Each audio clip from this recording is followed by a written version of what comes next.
Glasgow know that they have at least the semi-final of the Guinness Pro14 to look forward to. Edinburgh hope that they too may proceed to the knockout stages, themselves involving one more round than before.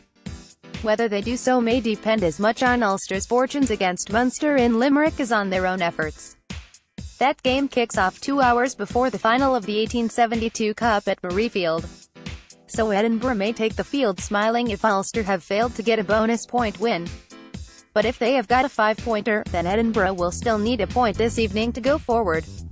A defeat by 7 points or less or 4 tries in a high-scoring match would do the trick. Meanwhile, there's the cup to be won. This season's best-of-3 arrangement is certainly preferable to the previous one, decided by the aggregate score in 2 matches if each team had won one. Edinburgh have home advantage, but for Glasgow, going to Murrayfield is not like going to Dublin or Munster. Edinburgh may be thought to have the edge on recent form, even though their big win against the Scarlets has to be put in the context of the Welsh club's decision to field a very much less than full-strength side in view of their Champions' Cup semi-final the following week. Still, Edinburgh scored 8 tries that afternoon, while Glasgow were severely mauled by Ulster in Belfast. Indeed, their second-half performance then was as bad as anything one has seen from a Glasgow side in a long time.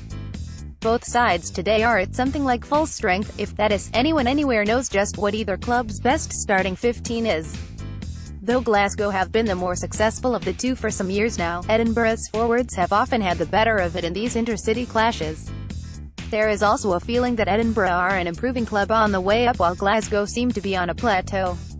This is partly because some of their stars behind the scrum, Tommy Seymour, Finn Russell and Ali Price, have not, recently, been at their best.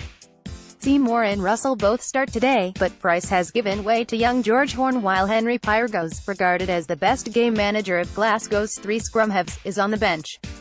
Richard Cockerill has been playing some mind games, quite mild ones, suggesting that Edinburgh's rise is making Glasgow a bit twitchy. This may be just what is needed to get Glasgow to bestir themselves. That said, it's care and execution that has been missing too often recently.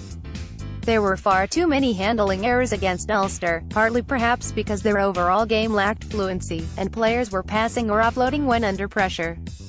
The consequence was to put the recipient under even more pressure.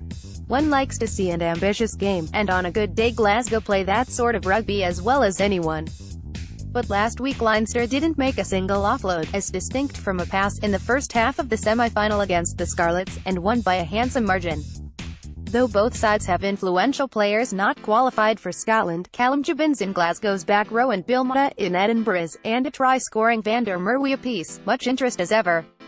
Centres on young Scots who haven't yet had a taste of international rugby, or only a brief experience of it, like Blair Kinghorn, George Horne, Magnus Bradbury and Matt Fagerson. All 4 have been very impressive this season. Kinghorn may still do daft things sometimes, and the younger Horne may be too ready to attempt things on his own, taking tap penalties and running into contact rather than space, for instance, but they are exciting runners blessed with self-confidence and a sense of adventure.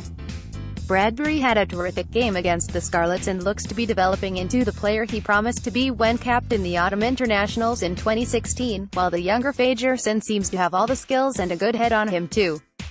The fact that Dave Rennie has been happy to play him in all 3 positions in the back row is evidence of his precocious maturity. He'll learn a lot more from playing alongside Gibbons and Glasgow's captain Ryan Wilson. There's a big clear-out at Edinburgh this summer, but of the departing players only Sam Hidalgo-Klein starts today. He had a brilliant game against the Scarlets, making one wonder again why Edinburgh have let him go. As for this evening, let's hope it stays dry and there aren't too many penalties. It would be nice to think it will be a match that shows Scottish rugby at its best, hard, skillful and adventurous.